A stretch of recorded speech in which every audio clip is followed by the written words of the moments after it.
Ahoj, volám sa Erika Maďarová, mám 33 rokov a v podstate vedľa imuny ani nič, pretože som doma so svojím trojročným synom. Hneď ako som dostala všetky informácie ohľadom spoločnosti, tak som hneď v podstate rozhodla, že idem do toho a som sa aj zaregistrovala, aj som si aktivitu spravila. To, že firma ešte vôbec nefungovala na maďarskom trhu a ja som strašne túžila byť v tejto spoločnosti úplne na začiatku. Najviac v podstate neviem ani povedať, že čo najviac, pretože všetko, ja to tu vlastne celé nejako zbožňujem. Produkty sú úžasné, ľudia sú skvelí, v podstate všetko. No tak určite Collagen Plus 8. Pretože to milujem. Ja som ho začala piť hneď od začiatku, pijem ho do dnešného dňa a vlastne strašne veľmi mi pomohol s vlasmi. Nie, vôbec nie, pretože mám za sebou jeden úžasný tím, s ktorými sme spolupracovali na tom, aby sme sa sem vedeli dostať na tento výlet, takže ani nie.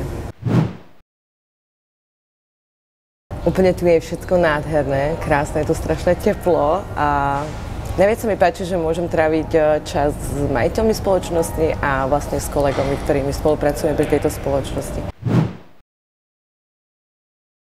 Proste nech do toho idú, nech sa neboja, pretože kým nevyskúšajú, nebudú vedieť posúdiť, že aké to skutočne môže byť, alebo čo sú vlastne schopní, čo dokážu. Takže určite nebáť sa a ísť do toho. Najčastejšia chyba je podľa mňa vlastne, že tí ľudia si nedôverujú, si neveria, oni proste to strašne rýchlo vzdajú. Pričom ja si myslím, že keby do toho dali troška viac energie a času, tak môžu byť úplne tam, kde sme my práve napríklad tu v Egypte. No, ja by som určite chcela dosiahnuť ešte väčšiu pozíciu, akú momentálne má. Takže môj plán by bol, alebo moje ciele by boli ešte obsadiť úplne celé Maďarsko.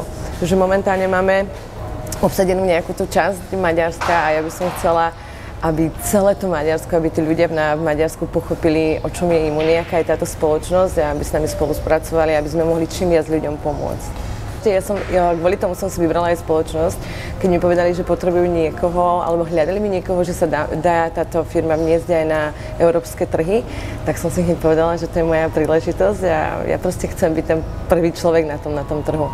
A momentálne spolupracujeme aj s Nemcami, aj s Rakúšanmi, takže ja verím, že z toho bude niečo úplne úžasné.